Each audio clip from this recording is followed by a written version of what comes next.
Winston S. Churchill, The World Crisis, Volume 2, Chapter 7, Second Thoughts and Final Decision.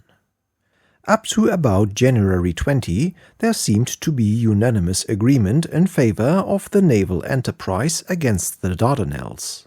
War Office, Foreign Office, Admiralty seemed by their representatives to be equally in earnest. The War Council had taken its decision. It is true it was not a final or irrevocable decision. It authorized and encouraged the Admiralty to survey their resources and develop their plans. If these plans broke down in preparation, it would be quite easy for us to report the fact to the War Council and go no farther.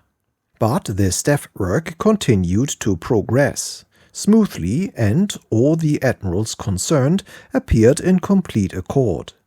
It was not until the end of January, when negotiations with the French and Russian governments were far advanced, when many preparations had been made, when many orders had been given, and when many ships were moving with his full authority, that Lord Fisher began to manifest an increasing dislike and opposition to the scheme.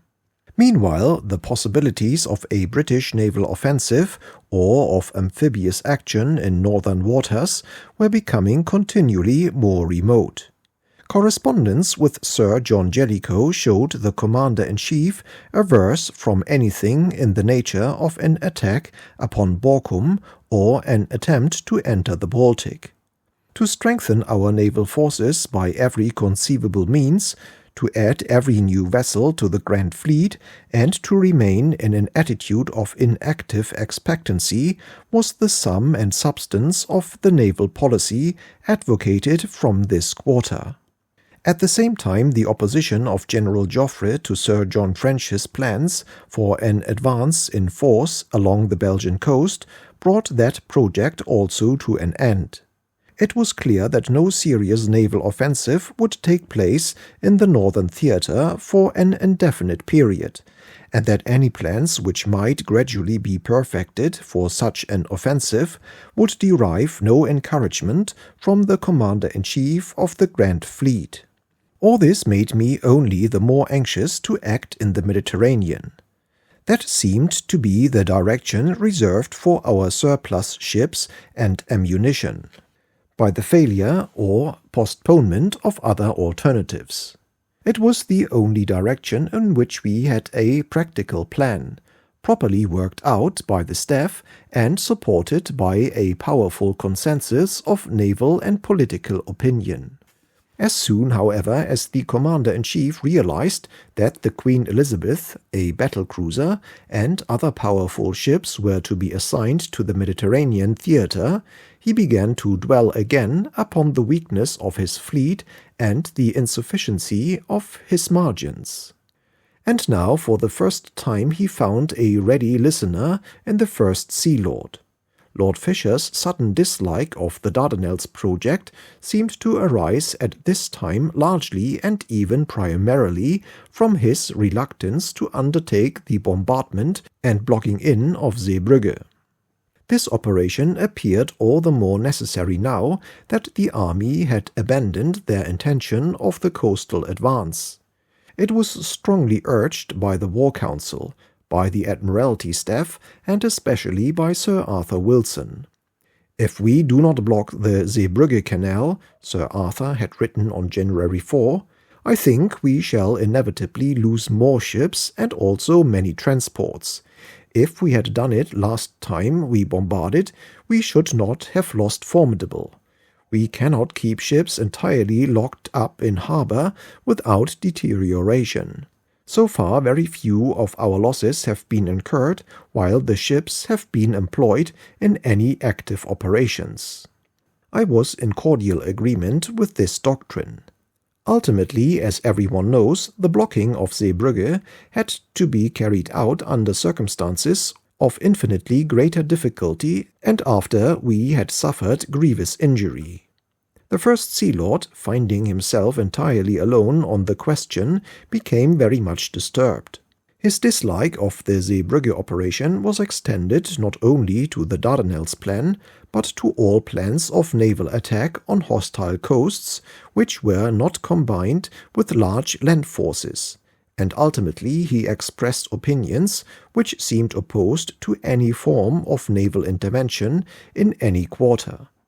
This was a great change, at variance both with his earlier and later attitudes, and I was concerned to observe it. Lord Fisher's arguments did not take the form of criticizing the details of either operation in question. He did not, for instance, deal with the gunnery aspect of the Dardanelles, or with any purely technical aspect, in regard to which any valid argument would have had to be met, or the plan abandoned. It was about the safety of the Grand Fleet and its margin of superiority that he now professed to be seriously perturbed. This was a subject with which I was extremely familiar. Had we not been 2 months before over the whole ground together in the discussions of November with the Commander-in-Chief? There was no real substance in the apprehensions with which I was now confronted. An important fact, however, lay behind them.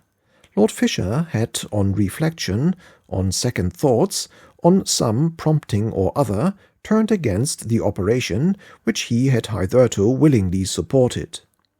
Nevertheless, matters had moved forward to a point where mere vague misgivings could not be allowed to paralyze action. Good reasoning or new facts were required. It was not as if the Carden plan involved any great hazard or cost. As long as it was adhered to, losses must be limited and the operation could be broken off at any moment. Meanwhile, the demonstration would give the Grand Duke the help he so sorely needed, and would influence the situation in the Balkans.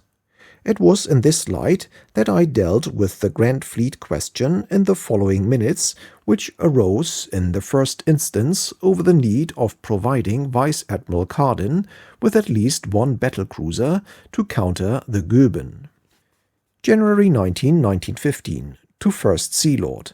I have been looking into the question of the Grand Fleet in view of the attached telegram from the Commander-in-Chief. Footnote, which is not printed here. End of footnote. Since the war began, Commander-in-Chief has lost Audacious and has gained Erin, Agincourt, Emperor of India, Benbow, Tiger, and Indomitable. He has therefore 5 more dreadnoughts, including 4 of the most powerful afloat, than he had at the outset. Today's pink list, footnote, a printed daily return showing the distribution of all British war vessels, end of footnote, shows that after Superb has gone, he has 21 dreadnought battleships. Monarch is ready to rejoin, making 22. He has 5 battlecruisers available now that Queen Mary is refitting, making 27 dreadnoughts to a maximum German possible 21. On this line of battle, his broadside is much more than double that of the enemy. In addition, he has 7 out of the 8 King Edwards. His second cruiser squadron is quite unmatched on the enemy's side. In addition to the above, he has recently been reinforced by Warrior, Black Prince, Duke of Edinburgh, Leviathan, and Donegal. He has had his light cruisers increased by Gloucester, Yarmouth, Galatea, and Caroline, while since the beginning of the war the enemy have lost Magdeburg, Köln, Mainz, to say nothing of York and Ariadne. He is about to be reinforced further by Minotaur, Defence, Hampshire, Cumberland, and the whole of the first destroyer flotilla with the light cruiser Fearless. He has altogether at present under his orders 70 destroyers and 3 destroyer leaders, of which 56 are fit for service and 14 refitting. Altogether he has now available for service 23 cruisers and light cruisers, and 6 refitting. Moreover, the whole of the commerce blockade has been taken off his hands by the addition to his force of 23 armed merchant cruisers and 8 boarding vessels. Footnote: the so-called 10th Cruiser Squadron, to whose indomitable vigilance and seamanship the efficiency of the naval part of the blockade was due. End of footnote. In these circumstances, his telegram attached ought certainly not to affect our dispositions. It is of the greatest possible importance that the Indefatigable should have her defects attended to at once, and that Admiral Carden should have a few days at Malta to make various preparations for the work entrusted to him. Inflexible is the only ship that can promptly relieve him, and I certainly think she ought to do this as arranged. Australia has been diverted from Gibraltar, and will carry out repairs to her propeller at home. She will therefore be available in home waters. Winston S. Churchill. January 20, 1915. To First Sea Lord. You seem to have altered your views since taking office about the relative strengths of the British and German Grand and High Sea fleets. In November you advised the removal of Princess Royal, Inflexible and Invincible, together with 8 King Edwards and 5 Duncans, a total of 16 capital ships, from the Grand Fleet, some for temporary duties of importance, but the battleships for permanent service in the south. The dispositions were carried out. Since then the Commander-in-Chief has received back the 8 King Edwards and the Princess Royal. He has gained the Indomitable, he has received the Warrior, Duke of Edinburgh, Black Prince, Gloucester, Yarmouth, Caroline, Galatea, Donegal, and Leviathan, together with 16 destroyers additional, and, I think, about 50 extra trawlers and yachts. These are immense additions to his strength, and I know of no new circumstances which have arisen, or of reinforcements which have reached the enemy, which ought to make us anxious now, if we were not anxious before these great additions reached Sir John Jellicoe. However, in view of your minute and of the importance of reassuring the Commander-in-Chief so far as possible, it seems to me that the following arrangements might be made. First, the first destroyer flotilla to join the Grand Fleet as soon as Penelope and Inconstant arrive at Harwich. We cannot allow our forces there to be reduced till we are powerless even to reconnoitre the enemy. Second, Galatea, Caroline, Cordelia, and Phaeton to form a new light cruiser squadron for the Grand Fleet as soon as possible. Third, the first cruiser squadron to be retained by the Commander-in-Chief until the new light cruiser squadron has been formed. Fourth, I cannot understand his complaint about the Hannibal and Magnificent. These vessels have been asked for to prevent barrier-breaking ships approaching the booms, and as defenses against destroyer attack. The 6-inch guns of the Crescent and Royal Arthur, now on their way north, are ample for this purpose, and there can be no need whatever for 12-inch gunships in those positions. The Commander-in-Chief's views about the complements should, however, be met, the complements strengthened accordingly, and the 2 present captains of the Magnificent and Hannibal transferred to the new vessels.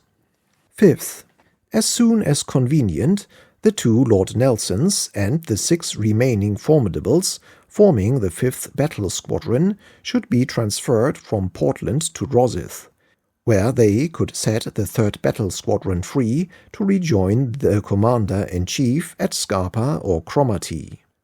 Sixth, already printed in preceding chapter.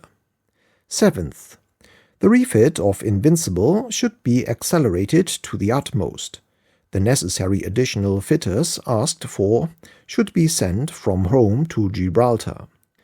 The Inflexible can sail for home on February 12, Australia can stand by to reinforce the Grand Fleet in case of a casualty until either Invincible or Inflexible has got home. I hope you will consider that these measures meet the case put forward in your minute. Winston S. Churchill. Lord Fisher accepted these arrangements, but returned to the charge on the question of destroyers, admittedly our weakest point. January 20, 1915, to First Lord. As you rightly say, it is of the highest importance to reassure the Commander-in-Chief. I would like, on his behalf, in accordance with his views, so frequently reiterated to me, to press for the return of Blenheim and destroyer flotilla from Dardanelles, replacing them by French destroyers.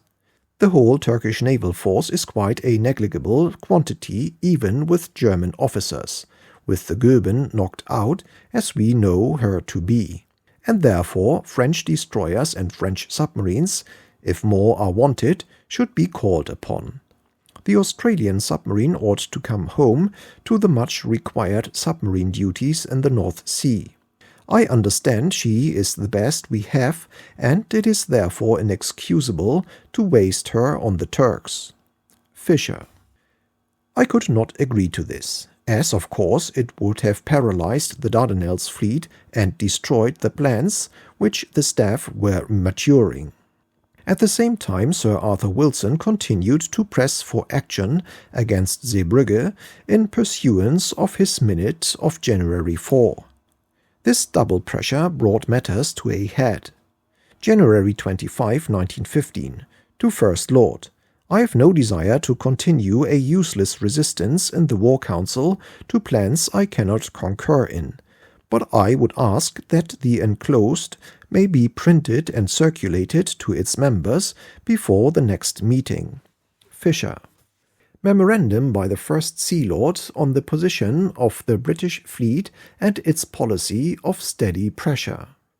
January 25, 1915.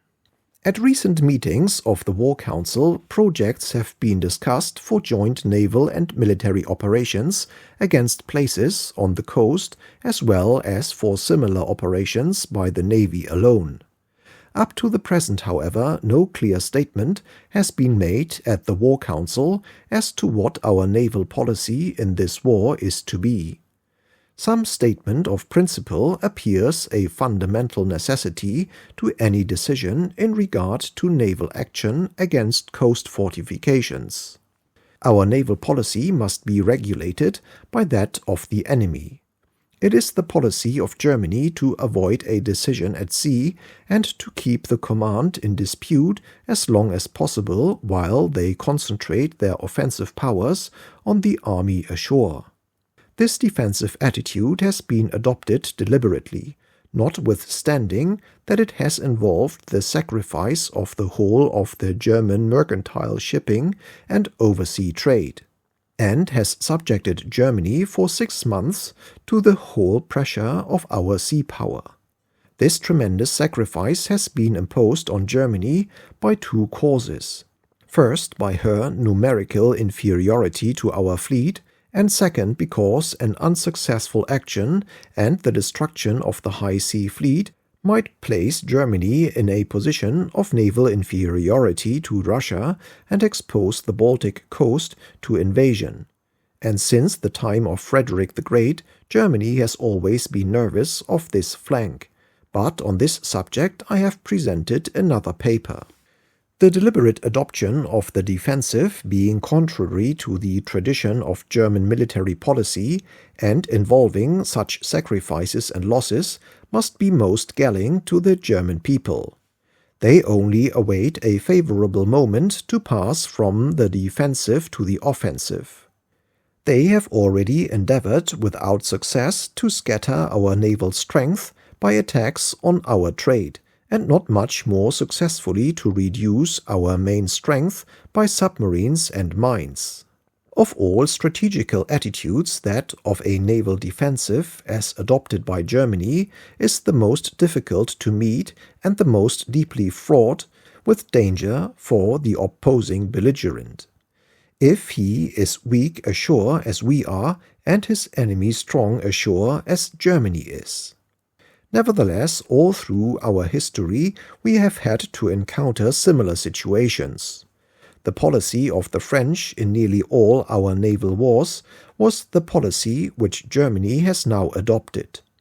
Our reply today must be the same as our reply was then, namely, to be content to remain in possession of our command of the sea, husbanding our strength until the gradual pressure of sea power compels the enemy's fleet to make an effort to attack us at a disadvantage. In the 7 Years' War, the French preserved their fleet from a decision for 5 years. Nelson was off Toulon for 2 years. By comparison, the 6 months during which Sir John Jellicoe has had to wait are short, and they have been relieved by incidents which have considerably diminished the enemy's forces. The pressure of sea power today is probably not less but greater and more rapid in action than in the past.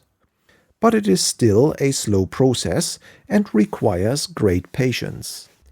In time it will almost certainly compel the enemy to seek a decision at sea, particularly when he begins to realize that his offensive on land is broken. This is one reason for husbanding our resources. Another reason is that the prolongation of war at sea tends to raise up fresh enemies for the dominant naval power in a much higher degree than it does on land, owing to the exasperation of neutrals. This tendency will only be checked by the conviction of an overwhelming naval supremacy behind the nation exercising sea power. We play into Germany's hands if we risk fighting ships in any subsidiary operations such as coastal bombardments or the attack of fortified places without military cooperation, for we thereby increase the possibility that the Germans may be able to engage our fleet with some approach to equality of strength. The sole justification of coastal bombardments and attacks by the fleet on fortified places, such as the contemplated prolonged bombardment of the Dardanelles forts by our fleet, is to force a decision at sea, and so far and no farther can they be justified. So long as the German High Sea Fleet preserves its present great strength and splendid gunnery efficiency, so long it is imperative and indeed vital that no operation whatever should be undertaken by the British fleet, calculated to impair its present superiority, which is none too great in view of the heavy losses already experienced in valuable ships, and in valuable officers and men, whose places cannot be filled in the period of the war, in which respect the navy differs so materially from the army. Even the older ships should not be risked, for they cannot be lost without losing men, and they form our only reserve behind the Grand Fleet. Ours is the supreme necessity and difficulty of remaining passive except in so far as we can force the enemy to abandon his defensive and to expose his fleet to a general action. In the French wars we aimed at this by cutting off the enemy's trade, and by joint naval and military operations against his territory. We are already to a great extent carrying out the first method. To cut off the enemy's trade, we ought to aim at a complete closing of the North Sea, and the declaration of a blockade. The machinery of a blockade is already established and maintained between Scilly and Ushant, and between the Hebrides and Norway. It is remarkable and beyond all praise and admiration how our patrols, the 10th Cruiser Squadron, have, in the furious gales that have continuously raged all this winter, so completely blocked the passages into the North Sea as to identify every steamer that has sailed from foreign ports to the North Sea. Difficulties with neutrals and adherence to an obsolete international law based on the conditions of a century ago, and quite inapplicable to technical developments of modern naval warfare, have alone prevented us from declaring an actual blockade. The second method of forcing the fleet out, that is to say, by attacks on the enemy's territory, is difficult. Attacks on German colonies are not sufficient to tempt it out, and joint operations against continental Germany are impracticable, in view of the enemy's strength in submarines. It has been said that the first function of the British Army is to assist the fleet in obtaining command of the sea. This might be accomplished by military cooperation with the Navy in such operations as the attack of Seebrugge or the forcing of the Dardanelles, which might bring out the German and Turkish fleets respectively. Apparently, however, this is not to be. The English army is apparently to continue to provide a small sector of the Allied front in France, where it more helps the Navy than if it were at Timbuktu.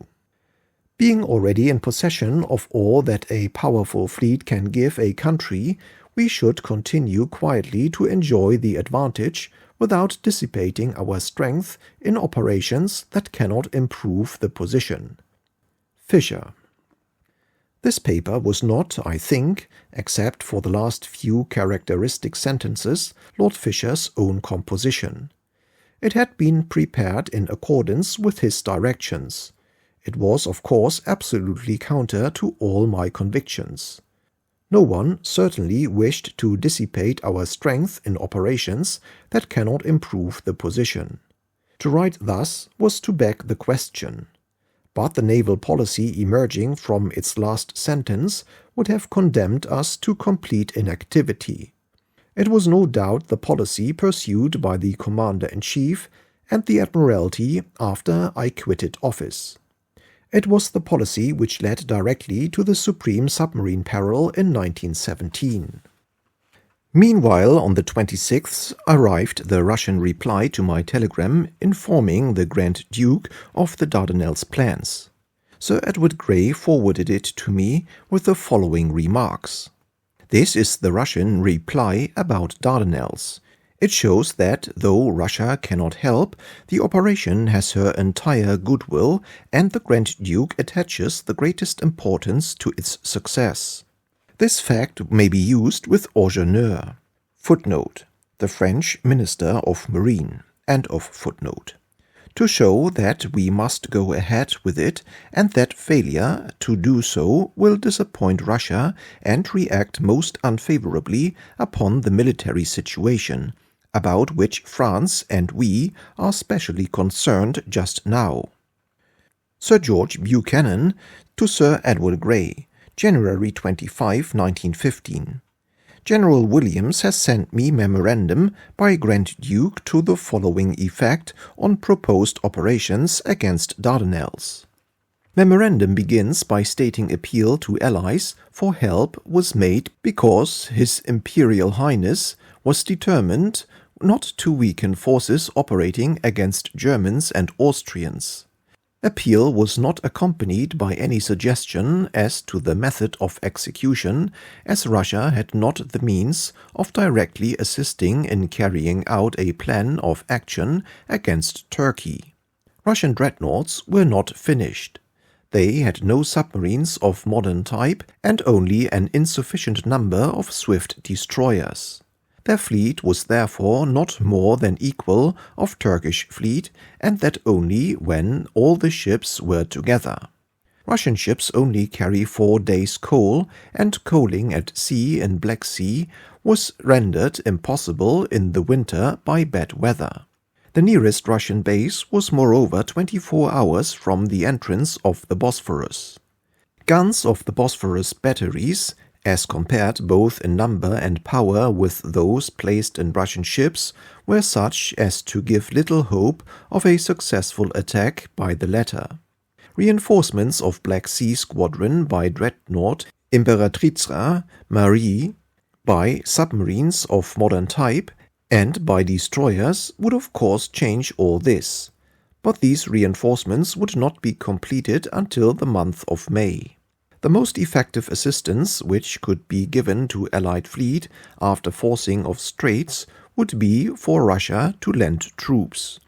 This was, however, impossible, as it would necessitate at least 2 army corps being withdrawn from the principal theatre of war. This was, memorandum continues, clear and truthful statement of Russia's position, and of the reasons which prevented her from helping the Allies, great as was her desire to do so. Memorandum concludes by stating in opinion of the Grand Duke any military action against Turkey of the kind contemplated would be bound to have important results for the Allied cause. It could not be hoped to crush Turkey in the Caucasus. Even capture of Erzurum would not effect object. But a successful attack against Turkey would react on the principal enemy, German, line.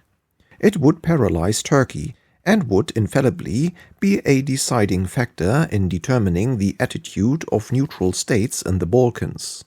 In forwarding me above memorandum, General William stated in conversation with himself the Grand Duke had spoken in very much the same sense as above, but that His Imperial Highness had strongly emphasized telling effect which successful carrying out of operation contemplated would have on Turkey and Balkans. I now addressed myself to the First Sea Lord's paper, which I forwarded to the Prime Minister with the following reply, of which I sent Lord Fisher a copy. Memorandum by the First Lord, January 27, 1915. The main principle of the First Sea Lord's paper is indisputable.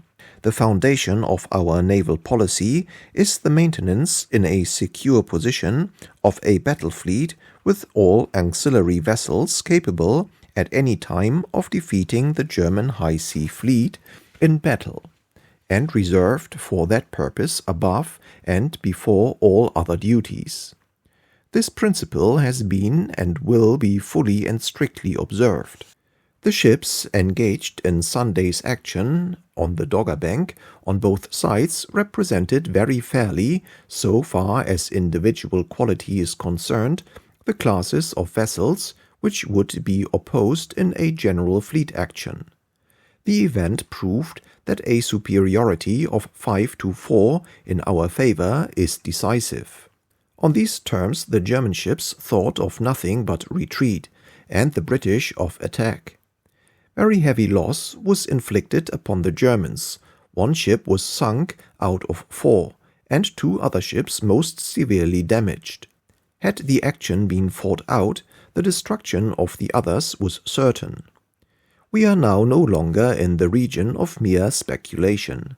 The relative qualities of seamanship and gunnery of the 2 sides have been put to the test and reveal no inferiority on our part, while the superiority of the 13.5-inch gun and the effect of heavier metal generally has now been shown. There is therefore every reason to believe that the best 21 British battleships and battlecruisers could defeat decisively at even numbers the 21 German dreadnoughts. Any British ships additional to this number must be regarded as an insurance against unexpected losses by mine and torpedo. On the declaration of war, the maximum numbers available in home waters on both sides were Great Britain 24 plus 2 Lord Nelsons, Germany 21. Since then the following capital units have joined the fleet: Queen Elizabeth, Arran, Agincourt, Benbow, Emperor of India, Tiger, Indomitable, and the following will join during the next month: Inflexible, Invincible, and perhaps Australia, against which we have lost Audacious. In addition to these, the Grand Fleet and Harwich striking force have been strengthened by 18 cruisers and 36 destroyers. Meanwhile, the German fleet in home waters has received no new accession of strength and has suffered the following losses in modern ships: Blücher, Magdeburg, Köln, Mainz, and 10 or 12 destroyers. It should be recognized that the progressive improvement in types has been so marked that ships over 12 years old can only play a secondary part in the war. Their speed would probably prevent them from participating in the main action, except against each other, and would expose them to almost certain destruction if overtaken by the latest types. However, in this pre-dreadnought class, we have also an immense superiority. The 8 King Edwards are already a part of the Grand Fleet, and it can be strengthened at any time by the addition of the 2 Lord Nelsons. Footnote: the 2 Lord Nelsons, that is, Lord Nelson and Agamemnon, had not yet been added by Lord Fisher to the Dardanelles fleet. End of footnote. And the 6 remaining formidables. This fleet would easily and certainly destroy the whole of the German pre-dreadnought battle fleet. During the course of the present year, 8 battleships, 5 of over 26 knots speed, and the whole armed with 15-inch guns, constituting a squadron probably capable of fighting by itself the 2 best squadrons of the German Navy, will be available for reinforcement or replacement of casualties. Since the war commenced, 8 light cruisers have already been commissioned for service in home waters. 8 more will be delivered in the next 3 months, and 4 more in the 3 months after that. All these cruisers are superior in speed and gunpowder to any of the German light cruisers afloat. There will also be available during the year 56 destroyers, between 50 and 75 submarines, 24 small gunboats for subsidiary duties, together with other miscellaneous auxiliary vessels. It is therefore certain that the strength of the Grand Fleet, which was originally sufficient, has now been greatly augmented and will continually increase. The first principle laid down by the First Sea Lord is thus most fully met. The second vital function of the Navy is the protection of trade and the control of sea communications. All German cruisers and gunboats abroad have been sunk, blocked in, or interned, with the exception of the Karlsruhe and Dresden, which are hiding. There are great doubts as to the efficiency of the Karlsruhe, of whom nothing has been heard for nearly 3 months. There are believed to be 2 German armed merchantmen at large, the Kronprinz Wilhelm and Prinz Eitel Friedrich. All the rest of the 42 prepared for arming, and which it has been intended to let loose on the trade routes, have been blockaded, interned, sunk, or captured. To deal with the 2 German cruisers and the 2 armed liners, which are not yet run down, there are now, apart from home waters and the Mediterranean, the following British vessels: 10 armored or large cruisers, 31 light cruisers, including 2 in Suez Canal, 19 armed merchant cruisers, 4 in Red Sea included, 19 self-defensive armed merchantmen. In addition to the British ships available, there is the Japanese Navy and such French and Russian ships as are outside the Mediterranean and their respective home waters. Meanwhile, the other functions of the Navy, that is, the control of the English Channel and its approaches, the patrol of the Straits of Dover, the patrol flotillas of the East Coast, and the Special Harwich Striking Force, are all provided for. Over and above all the foregoing, and after meeting all purely naval claims, we have available the following battleships completely manned and supplied with their own ammunition and its reserve: 5 Duncans, 6 Canopus, 9 Majestics, 1 Royal Sovereign. Between the beginning of April and the end of July, we shall also receive 14 heavily armored, shallow-draught monitors, 2 armed with 2 15-inch guns, 4 armed with 2 14-inch guns, and 8 armed with 2 12-inch guns. These last will be armed by taking the turrets out of the 4 Majestics. It is this force which it is proposed to use for special services and for bombarding, as may be necessary from time to time, in furtherance of objects of great strategic and political importance, among which the following may be specifically mentioned. First, the operations at the Dardanelles. Second, the support of the left flank of the army. Third, the bombardment of Zeebrugge, and later on, fourth, the seizure of Borkum. It is believed that, with care and skill, losses may be reduced to a minimum and certainly kept within limits fully justified by the importance and necessity of the operations. It cannot be said that this employment of ships, which are, except the Duncans, not needed and not suited to fight in the line of battle, conflicts with any of the sound principles of naval policy set forth by the First Sea Lord. Not to use them, where necessary, because of some fear that there will be an outcry if a ship is lost, would be wrong, and, if a certain proportion of loss of life among officers and men of the Royal Navy serving on these ships can achieve important objects of the war, and save a very much greater loss of life among our comrades and allies on shore, we ought certainly not to shrink from it. Winston as Churchill. The First Sea Lord could not in his heart feel at all anxious about the Grand Fleet margin. He knew that I knew his real convictions about it. He did not attempt to continue the discussion on a false basis, but he expressed an intention of not attending the War Council, which was fixed for the next day, the 28th. This was of course impossible. I insisted that he should be present, and arranged for a private meeting for both of us with the Prime Minister before the Council. To this Lord Fisher consented. We repaired accordingly to Mr. Asquith's room 20 minutes before the War Council was to meet. No written record of this discussion has been preserved, but there is no dispute about it. Save in respect of some points of slight importance as regards the precise language used, say the Dardanelles commissioners, the accounts given us by Mr. Asquith and Lord Fisher as regards what occurred at this private meeting tally.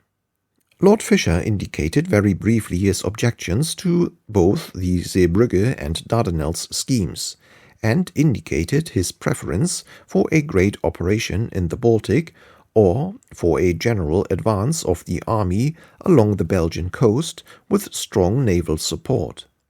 Lord Fisher, say the Dardanelles commissioners, did not criticize the attack on the Gallipoli Peninsula on its own merits.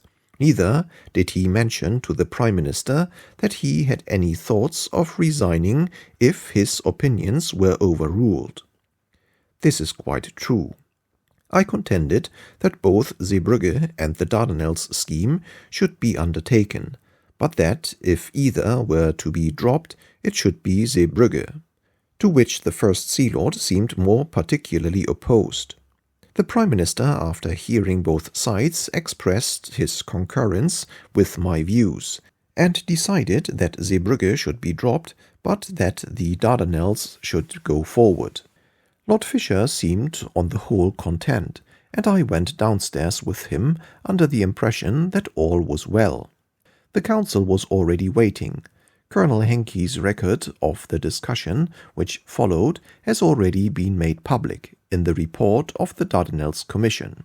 Mr. Churchill said that he had communicated to the Grand Duke Nicholas and to the French Admiralty the project for a naval attack on the Dardanelles. The Grand Duke had replied with enthusiasm and believed that this attack might assist him. The French Admiralty had also sent a favorable reply and had promised cooperation. Preparations were in hand for commencing about the middle of February. He asked if the War Council attached importance to this operation, which undoubtedly involved some risks. Lord Fisher said that he understood that this question would not be raised today. The Prime Minister was well aware of his own views in regard to it. The The Prime Minister said that, in view of the steps which had already been taken, the question could not well be left in abeyance. Lord Kitchener considered the naval attack to be vitally important. If successful, its effect would be equivalent to that of a successful campaign fought with the new armies. One merit of this scheme was that, if satisfactory progress was not made, the attack could be broken off. Mr. Balfour pointed out that a successful attack on the Dardanelles would achieve the following results. It would cut the Turkish army in two. It would put Constantinople under our control. It would give us the advantage of having the Russian wheat and enable Russia to resume exports. This would restore the Russian exchanges, which were falling owing to her inability to export and causing great embarrassment. It would also open a passage to the Danube. It was difficult to imagine a more helpful operation. Sir Edward Grey said it would also finally settle the attitude of Bulgaria and the whole of the Balkans.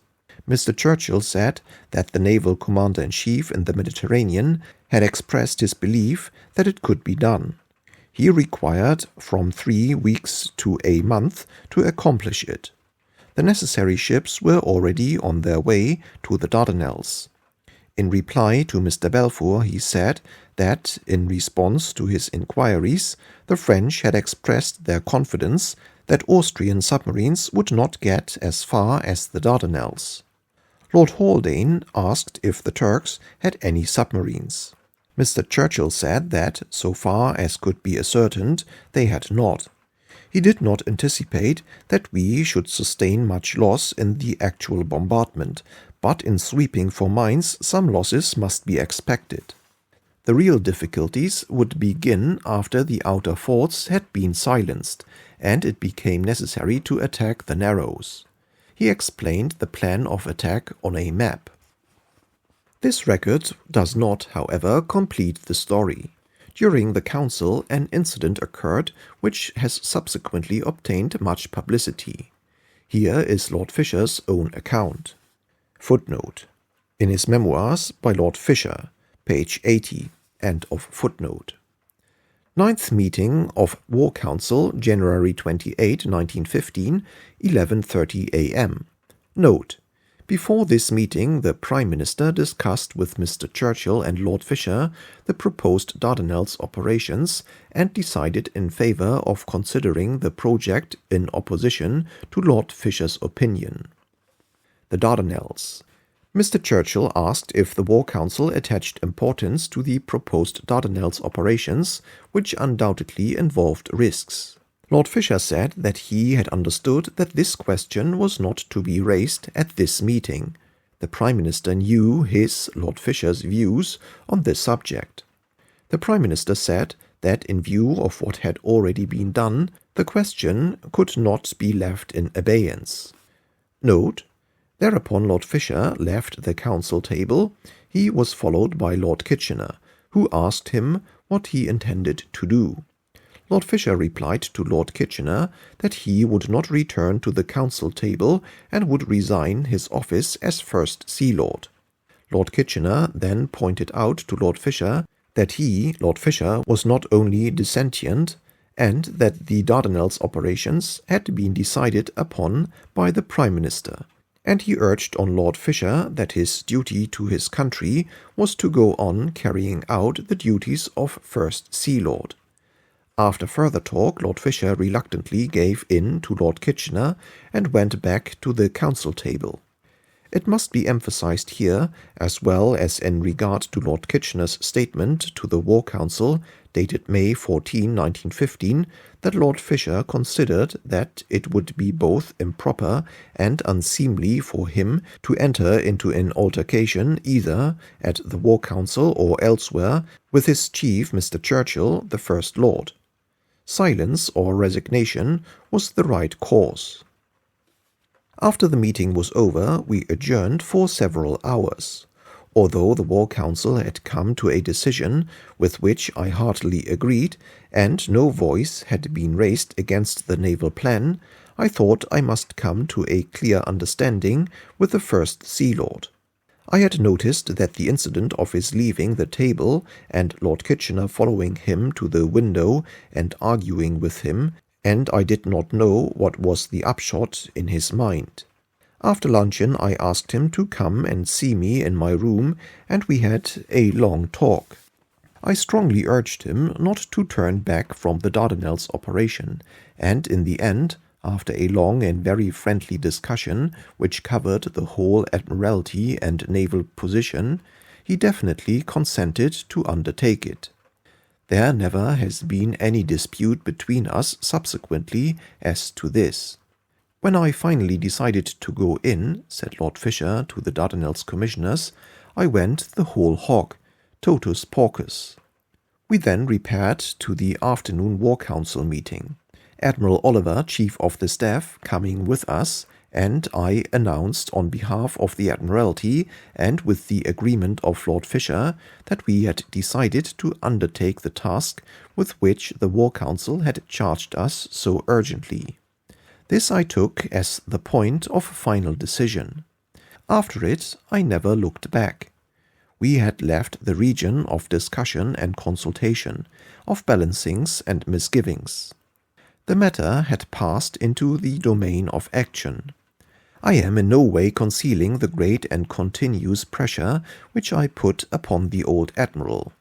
This pressure was reinforced by Lord Kitchener's personal influence, by the collective opinion of the War Council, and by the authoritative decision of the Prime Minister. It was a pressure not only of opinion, which was overwhelming, but of arguments to which he could find no answer. Moreover, there was in addition on the technical side a very great weight of support at the Admiralty. Naval opinion was unanimous, said Lord Fisher afterwards. Mr. Churchill had them all on his side. I was the only rebel. Was it wrong to put this pressure upon the First Sea Lord? I cannot think so. War is a business of terrible pressures, and persons who take part in it must fail if they are not strong enough to withstand them. As a mere politician and civilian, I would have never agreed to the Dardanelles project if I had not believed in it. I would have done my utmost to break it down in argument and to marshal opinion against it. Had I been in Lord Fisher's position and held his views, I would have refused point blank. There was no need for him to resign. Only the First Sea Lord can order the ships to steam and the guns to fire. First Sea Lords have to stand up to facts and take their decisions resolutely at the moment of choice. To go back on a decision after an enterprise has been launched, risks run and sacrifices made, is quite a different matter. During the period of choice, a man must fight for his opinion with the utmost tenacity. But once the choice has been made, then the business must be carried through in loyal comradeship. Let us now see exactly what it was the Admiralty had committed itself to do. We had undertaken to begin a serious bombardment of the Dardanelles force, and to attempt, without the aid of an army, by a new and gradual method of piecemeal reduction, to fight our way slowly into the Marmora. But we believed we could withdraw from this operation at almost any stage, if the difficulties and the Turkish resistance proved unexpectedly great. And so far as the Admiralty was concerned, apart, that is to say, from general considerations of policy and prestige, we could indisputably have broken off the operation at any point, and we did in fact do so, to my great regret, after March 18. Further, the ships we proposed to risk were almost all of them valueless for any other purpose. 4 of them, indeed, had already been condemned to be scrapped, and most of the others were of similar type. Had they not been used in this way, they would have rusted in our southern dockyards. They were only fit for subsidiary bombarding operations. They were surplus to all the vessels by which our supremacy at sea was maintained. It would have been simple murder of their crews to put them where modern German battleships might catch them. They were quite useless for a fleet action, yet here in the Dardanelles these old vessels might, if all went well, change the history of the world, cut the Turkish Empire in two, paralyze its capital, unite the Balkan states against our enemies, rescue Serbia, help the Grand Duke in the main operations of the war, and, by shortening its duration, save countless lives.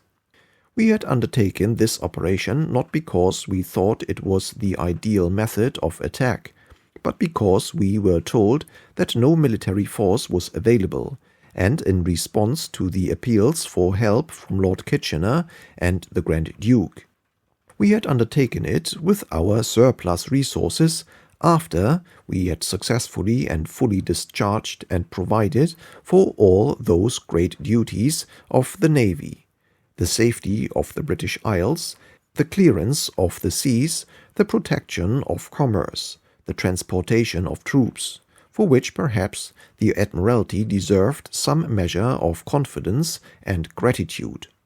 So far as I am concerned, I undertook this task out of a sincere wish to aid the common cause and to make the weight of the Navy tell as effectively as possible. This, I thought, was my duty. I have asked myself in these later years what would have happened if I had taken Lord Fisher's advice and refused point-blank to take any action at the Dardanelles unless or until the War Office produced on their responsibility an adequate army to storm the Gallipoli Peninsula. Should we, by holding out in this way, have secured a sufficient army and a good plan? Should we have had all the advantages of the Dardanelles policy without the mistakes and misfortunes for which we had to pay so dearly? The Dardanelles commissioners, studying the story from an entirely different angle, obviously felt that if there had been no naval plan in the field, there would later on have been a really well-conceived and well-concerted amphibious attack. No one can probe this imaginary situation very far, and it is impossible to pronounce. But I think myself that nothing less than the ocular demonstration and practical proof of the strategic meaning of the Dardanelles and the effects of attacking it on every Balkan and Mediterranean power would have lighted up men's mind sufficiently to make a large abstraction of troops from the main theatre a possibility. I do not believe that anything less than those tremendous hopes, reinforced as they were by dire necessity, would have enabled Lord Kitchener to wrest an army from France and Flanders. In cold blood it could never have been done. General Headquarters and the French General Staff would have succeeded in shattering any plan put forward so long as it was a mere theoretical proposal for a large diversion of force to the southern theatre.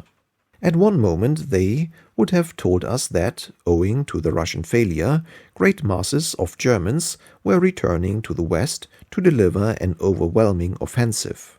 At another, that they could not spare a round of ammunition and were in desperate straits for the want of it. At a third, that they had a wonderful plan for a great offensive which would shatter the German line and drive them out of a large portion of France. All these arguments were in fact used, and their effect was, as will be seen, to cripple the Dardanelles operations even after they had actually begun. How much more would they have overwhelmed any paper plan for an eastern campaign? There would have been no Dardanelles with its hopes, its glories, its losses, and its ultimate heartbreaking failure. But who shall say what would have happened instead? A few weeks more delay in the entry of Italy into the war and the continuance of the great Russian defeats in Galicia would have rendered that entry improbable in the extreme. A few more months' acceleration of the Bulgarian declaration of war against us and the whole of the Balkans, except Serbia, might have been rallied to the Teutonic standards. The flower of the Turkish army, which was largely destroyed on the Gallipoli Peninsula, would certainly have fought us or our allies somewhere else. The destruction of the Russian army of the Caucasus could not have been long averted. I do not believe that by adopting the negative attitude we should ever have got our good and well-conceived amphibious operation. We should have got no operation at all. We should have done nothing, and have been confronted with diplomatic and military reactions wholly unfavorable throughout the southern and eastern theater. Searching my heart, I cannot regret the effort. It was good to go as far as we did. Not to persevere, that was the crime.